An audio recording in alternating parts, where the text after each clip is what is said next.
Welcome to the Youthwork podcast. My name is Becky Laurent and I'm joined today by our special guest, Joe White. We've known each other for lots and lots of years. Fond memories of Joe. I was trying to rack my brains at the first memory I had of you this week in the lead up to this podcast. And I think I remember you coming into my school when I was at Partridge High School to do a lunchtime club. And I vaguely remember it was called the Pet Shop or something like that. Is that right? It might. I actually can't. Maybe it was called. It might have been called the Big Fish, but that might have been another school. I don't know. But yeah, I can't remember. But Yeah, I remember it had like some name that wasn't what it was at all, kind of thing. Yeah, it wasn't called Christian Union, but it's sort of what it was. Yeah. Yeah, that is what it was. But yeah. So I think that was my first memory of you, which is quite a few years ago now. Yeah. And then obviously we worked together. In my first Youthwork job, you were also there as I think at the time you were children's director. That's right. Yeah. Or director of children's ministry, something like that. Fancy title. Yeah. And so yeah, we've known each other for quite a few years. And you are probably what I'd call like a kids and youth work expert, I think. Because really? You've been doing it a long time. Yeah. You've been doing it a long time. You've got a lot of experience. I admire you greatly. And so, Joe, why don't you tell us how and why and when did you get into Youth and Kids Work Ministry in the beginning? Yeah, thanks. That's a great introduction. Thank you. So I think I just always have been involved, like as you grow up in a church and as a teenager, you help out in the under fives, that's kind of like your entry level, isn't it, on a Sunday morning, because you don't want to sit during the service, Yeah. Or I don't think that's just me. I think that's widespread. And then I kind of got introduced to like the slightly older kids, and we did like little worship sessions. So I kind of like, was the one at the front with the energy doing all the actions and stuff, which is hilarious because I'm rubbish at actions. And that was at my home church down in Worthing.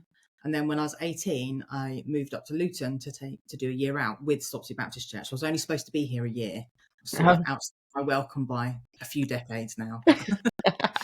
So on that year out, we did a bit of everything, but it was with the youth department primarily. But it was with my friend Pip, and we did lots of stuff all over the church, ranging lots of different ministries. But that was also the year that something called Luton Churches Education Trust started with Chris Curtis. Mm-hmm. And so I went into schools and things with him. And then after that year, I did I think you'd probably call it an internship now, with Chris, which has now become Youthscape. So that's when I started going into the 3 local high schools over this side of town, which is when I first came into your school. Yeah. So just sort of haven't really left. Just carried on doing it. So. Yeah, and what is your current job title now, and what does your role entail? What stuff do you do? Yeah, so my job title is Families Ministry Lead, which means that I basically oversee our families ministry. So not family ministry, as in, because that's like the whole church, but specifically our 0 to 18s and their parent carers kind of thing. So that means, overseeing our toddler work that we do during the week, our midweek kind of like sessions, our Sunday stuff, our youth stuff, residentials, messy church, just a few things then. Just a few. Not on my own. I do have teams, but that's kind of what I oversee. And Stopsley Baptist Church is quite involved in the community as well, aren't you, with things too? That's where I still am. Yes. So so it's quite community based. We have four toddler group sessions, one of which is like specifically for baby Baloo. We do like a childminder session. We have a patchwork session on a Monday morning, which is like an intergenerational session, which is basically for anybody, but primarily ends up being over 60s and under 5s, which is really lovely. And it's actually a special time together on a Monday morning, which is great. And that's just, we wanted to do something like that. And then the pandemic hit, and then we were like, okay, this is really not a good idea to launch during the pandemic. And then came back from COVID and then gave it a go, and it's just like really taken off. So that's something that's really special. and then we do things like messy church. I did garden church, which kind of came from only being able to meet outside when the bit next to the greenhouse, which is our old church building, got developed into a community garden, and we did things there. That's just about to morph into forest church, which is, so it's growing up a little bit, and things I can do in the garden. Yeah. So that's more outdoor worship sessions. So yeah, something for everybody, hopefully, as alongside general youth work, boys brigade, and all that kind of stuff as well. Yeah. Lots of things. And how do you think has God-led move changed you along the way of your sort of youth, kids, families, ministry journey? Yeah, it's interesting, isn't it? Because I think when I first started doing youth work, it was very much about understanding youth culture and how to reach young people in their culture as they were. And it was almost like a countercultural, like you were a missionary to that culture. Yeah. And I think over the years, I've kind of realised that actually, yes, they live in different culture. You know, the internet wasn't around when I first started, which is that's when you feel old.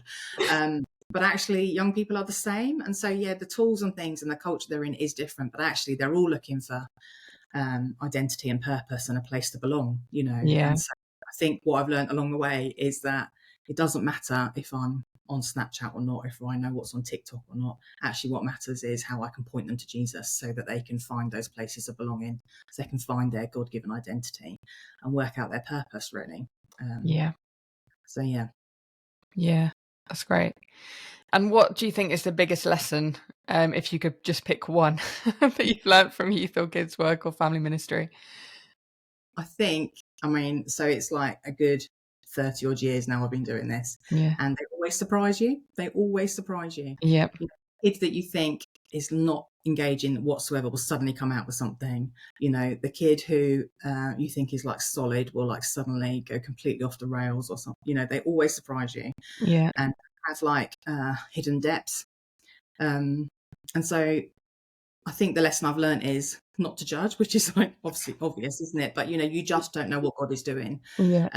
And I really like the analogy of roots, because when God is growing roots in people, you can't see it, can you? But obviously the longer it goes without seeing anything, the deeper the roots are. And it's only when you start to see the shoot that you can see externally of what God is doing. And so I've learned to trust God, that actually I just keep planting, and I don't know when those roots are going to suddenly shoot up, but I'm praying that those roots are just going deeper and deeper, and that at the right time, at the God-given time, that the shoots will appear, and then we'll be able to see what God is doing. But I think that's the biggest lesson, is patience, and to trust that, you know, what I'm doing, what I'm called to do, and actually God's the one who makes it grow. Yeah. And I think that's a really good lesson to learn, isn't it? Because actually when we put it all on us, like that's burnout territory, isn't it? Like actually when we acknowledge that it's God who does the work and we just do our little part, then it's less pressure on us, isn't it? Because actually we're just doing our part and it's God who does the rest. And actually it's that humility, I think, where more miracles and stuff happen. Yeah. Joe, what have you got any ministry highlights? I guess there's probably many. But yeah, have you got a couple or one that you want to share? It's actually quite hard to think of those, because there's the obvious ones, you know, when suddenly gets it, or you know, you see them all the way through from when they've joined as a toddler. You know, you were at the dedication service and they've come all the way through and been baptized and gone off to uni, and you know, being involved in churches and stuff there, and seeing how God's lead them. So that's like a long-term ministry highlight, you know, and that's what I'm there for, kind of like, okay, that's what I love. But there are just moments where particularly with my husband, like Alan, he's been doing Boys Brigade for like forever as well. We just bump into, you know, people every now and again, because we still live in the same area, and just they always kind of go, oh, I always remember that you said that, or like the other day I was thinking about when you did that, or and it's not about us, but it's something that we pointed to Jesus about. And so those kind of things, or like I'm in a toddler group and it's like the parent, you know, I worked with them when they were like yourself, like when they're a teenager, and then they bring their kid back because they're like, oh, we really want them to be involved in this because it was important. And you might not have seen them for like 20 years, but actually it's those things that are really helpful.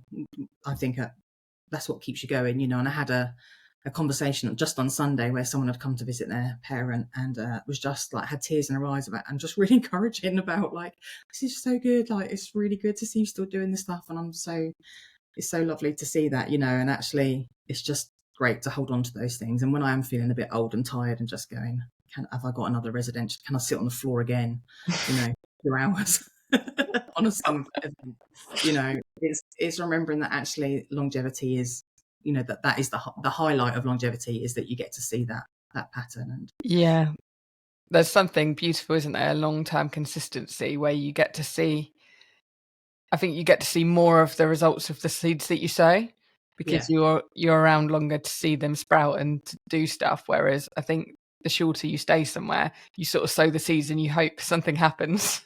Yeah. But you don't always get to see what happens as a result of that. And God's so good, isn't he? Because he gives you the encouragement when you need it. I was doing a kids session the other day, like 5 to 8 year olds. They're all over the place. Like, they barely can sit still. You're trying to, talk to them. I think I was doing, we're doing about the Lord's Supper, the Last Supper just before Easter. Yeah. And I was just like, this is just like, I'm not sure anyone is getting anything. And then I've got one kid who's autistic and who is literally just flying around the room, just like yelling things or whatever and going, shouting all sorts of nonsense. And then I said, right, we're going to do some chat and catch. We're going to pray now. And he just suddenly yelled, oh, amen. Yeah. And I was like, that's right. And I said, what does it mean when we talk to Jesus? And he went, oh, Jesus loves me. And I was like, yes. So you just get those moments where a bit of breakthrough where you're like, yes, God, you can reach anybody. You can get to anybody. And actually, it's not what I'm thinking is happening here is not actually what's happening. So yeah. Sometimes in the chaos, God is still at work doing things, isn't he? Probably more. Actually, most of the time, probably in the chaos. Exactly. I mean, it's pretty chaotic in the Bible when you look, isn't it? So. Yeah. And have you come with a fun question to ask me or not? Well, I keep thinking of different ones. Okay. So I think, what has been your most surprising food that young people or children have like you wouldn't expect them to eat? So like, pizza, that's like a basic, isn't it? But recently, like I'm just a bit like, oh, I didn't think they would eat that, So that was my very non-biblical question about food. I don't know really. I think I've served most of the things I've served up to young people has been like what you would consider typical youthy food. Yeah. Like nachos, pizza, sweets, chocolate. Yeah. All the bad stuff.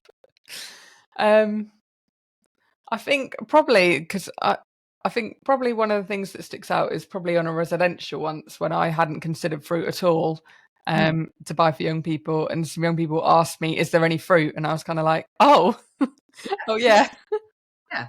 Like this generation, they love fruit. Honestly, we can't buy enough grapes on a youth session, and they're like quite expensive. And I'm like, could you just eat the grapes? Could you just honestly that? And our last residential as well. They're like, can we just have the fruit whenever? And I'm like, yeah, weirdos. Yes, you can. So yeah, clearly the government's healthy eating agenda worked 15 years ago. So. Yeah, I think it has. It definitely has. But yeah, like even when I do stuff for youth leaders now, like I'm still serving up like youth snacks at that. Like I did a youth training thing a few weeks ago, and I was like, what should I get for dessert? I was like, Haribo and chocolate, that'll do. Yeah, I mean, it's a well-known fact, isn't it? Youth leaders haven't really grown up. So. Yeah. So I think that's okay. Yeah. And Joe, what area of youth, kids, families ministry are you most passionate about, and why? So I'm most passionate, I think, now having, been in it a long time, but also having my own family. So I've got 3 girls who are 18, 21 and 23. And is like the place of family discipleship.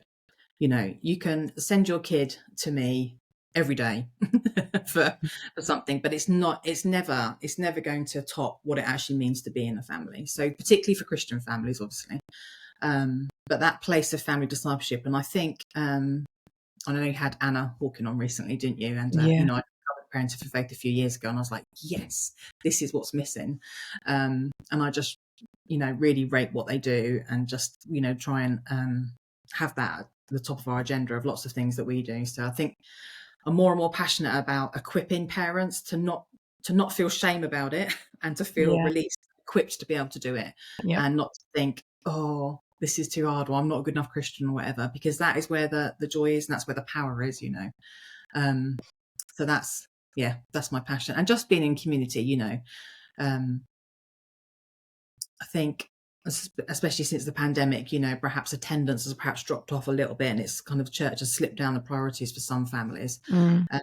And so you don't get that community and that connection, and that is really what makes the difference. So if you're only seeing a family or a young person once a month, although that's great and you do your best by that, actually it's quite hard to then model discipleship or build connections and create communities and enable them to kind of disciple each other as well. So I think that connection and community, but as part of family discipleship, has a lot. Sorry. No, that's fine. No, that is a really good, really good stuff to be passionate about. And why do you think engaging children and young people with church is really important? I think because that's where they get to live out their purpose, but also it's a place of belonging, isn't it? That's where they belong, really. So it's not necessarily, it's not kind of like, oh, you must come to church and then, everything falls into place, because that's not the place. But actually being part of a community that's learning how to do that, and a community that's growing, and a community that's transforming and learning how to be a disciple of Jesus along the way, knowing that none of us are perfect, I think is really valuable. And I don't think, and also it's multi-generational, it's intergenerational, and there's not really anything else in our society that happens at.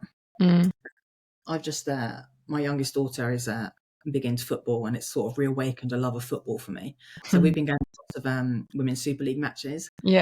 And that's probably the only other place in society where you will see multi-generations of going to things. That's actually, that's still a spectacle. So like you could say the cinema or the theatre, but that's still something you're watching, isn't it? And I suppose a football match you are a little bit more involved, because you're like chanting and, cheering and stuff. But a church community is involvement, right from the word go. It's not passive, it's interactive. And I think there's something really valuable about that. And the church is, with all its failings and a brokenness, is still the place that that I think the good and the special stuff happens. That's where we can see God bringing about his kingdom on earth as it is in heaven. So it's really important, isn't it? I think as well, the difference between football stuff and church is that within church there's much more opportunities to serve, isn't there, as well, whereas that's that kind of passive versus actually getting involved in and doing something.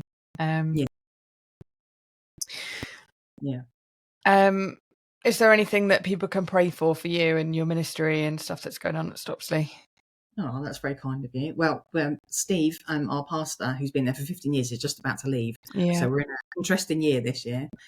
So it will be, we value prayer for that. It would be wise in that kind of interregnum phase, and how we manage what we do in that, we can't necessarily continue as we go on. So prioritizing those things, but also just praying for the new person, whoever that is, that's going to come along and see what they've got in store for Stopsley Baptist Church as well. So, and I think for me, so that's kind of like general ministry, but I think for me, that kind of, that enthusiasm to keep going, and I love working with kids and young people, but it is tiring.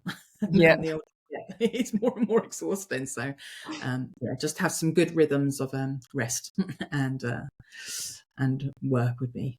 That's always the aim, isn't it?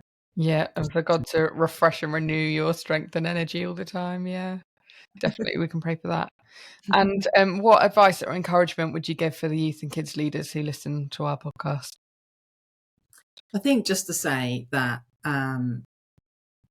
there's a lot of voices, isn't there, in kids and youth? You've got the parents, you've got the kids and young people themselves, you've got the wider church, you've got the church leadership, and there's a lot of voices coming into what you're doing in your ministry all the time. But you know what God has called you to do. And so I think to turn down those voices, and I have this little phrase, which is not original, but it's helpful, which is the audience of one. And it's like, okay, what has God called me to do? So yes, so this person thinks the kids shouldn't be in for this bit, or yes, this person thinks the young people should be helping wash up or whatever. But actually, what has God called you to lead in your ministry at this point, and what is God saying to you about that? So I think we've got a phrase at the moment as well that we keep saying about staying in your lane. So audience of one, stay in your lane, try and dial down the voices of other people and just turn up the volume of what God is saying to you and stick to that. Yeah, good advice. Thanks, Jay. Anything else, any other pearls of wisdom you want to share with our listeners? I think don't be afraid to kind of like, I think what I've realised is that over the years is because, like, I think I alluded to this when I talked about culture at the beginning, you can't possibly keep up with culture. So there's it's great when we come up with different things or whatever, but actually people just value relationships and in person. And I was talking to someone the other day about the advance of AI, and I was like, actually, the realization of that means that people are going to value it in person even more. And so just to keep on with don't get distracted by all the mods and cons and bells and whistles and stuff, because actually at the end of the day what people value is relationships and connection, and that's the thing to focus on. So it doesn't matter if you've never even heard of TikTok, or if you don't really understand why everyone's wearing Crocs or whatever. That doesn't matter. Actually, just be interested in the person. So it doesn't matter what age you are, it doesn't matter what your life experience is or whatever. If you can connect and build relationships, and and model what your faith means to you, in our youth work, particularly, and in our kids' work, I'm kind of more increasingly thinking I actually just need to keep people pointing people to Jesus, and exposing them to the Bible, and encourage them to pray. Because basically, if by the age of 18 you've learned how to read your Bible and you've learned how to how to connect with God and encounter Him, then actually the rest of it, all of the other stuff, all of the stuff about all the contentious issues and all the rest of it, will fall in line with that. Those are the two key things, really. So no, it's fine. I had another question for you that I just thought of as well, about volunteers, because obviously you do a lot of stuff at Stopsley and have a lot of volunteers, but also from the fact that your husband Alan's been a volunteer and in a leadership position for lots and many years, sort of from both sides, really. I guess how do you utilize volunteers, and what advice do you think he would give as a volunteer to people who are perhaps listening who are volunteers? Yeah. So two questions in one, really. Yeah. So volunteers work best when they're in their sweet spot, when they're working out their purpose and their gifting. So, and sometimes they don't know what that is, and sometimes they don't feel empowered enough to do that. So getting to know people and working at, and meeting up with them, spending time with them and going, actually, I can see that they really enjoy that. So, actually they really enjoy setting up a room and putting chairs away and stuff, which is like, I'm not interested in that at all. But for some people, that's what they love doing. Yeah. Finding people serving in their sweet spots means that they won't, that they'll just keep going because they're enjoying it. And that's their worship. That's part of their worship to God. So finding that. And I think from a volunteer's perspective is making sure you're always communicating, that you're supporting where you can, you're listening when they're kind of like saying, actually, I don't think that's going to work, or actually, I think this would work better. So I think that two-way communication is helpful. And I think to help with things like promotion and training and all of that is obviously key. But yeah. Yeah, thank you. That's really helpful. And thank you for all the other wisdom you've shared. It's been great to have you on today and see your face and have a chat. Hopefully it's been enjoyable for you as well. Yeah, it's good. I feel like I just kept going blah blah blah blah blah, but hopefully. No, you're fine. No, there was definitely some good pearls of wisdom in there. Good to see you as well. Yeah, good to see you. So yeah, just want to say thank you for listening as well to our listeners. Thanks for tuning in. Don't forget to like, share, subscribe, and comment if you want to. If you want to get in touch with Jo, you can contact me through the usual email address stuff, and I can put you in contact with her if you want to. And yeah, be encouraged if you're a volunteer or a youth or kids worker listening. If you're feeling run down and burnt out and like you need a rest, need to be re-energized, a bit like Joe does, then we can pray for you as well. And hang in there, because the more seeds you sow and the longer you stay in stuff, then the more you'll see the fruit of that. I think it's the theme that's running through today's podcast. So yeah, see you next time, and thanks for listening. Bye-bye. Bye.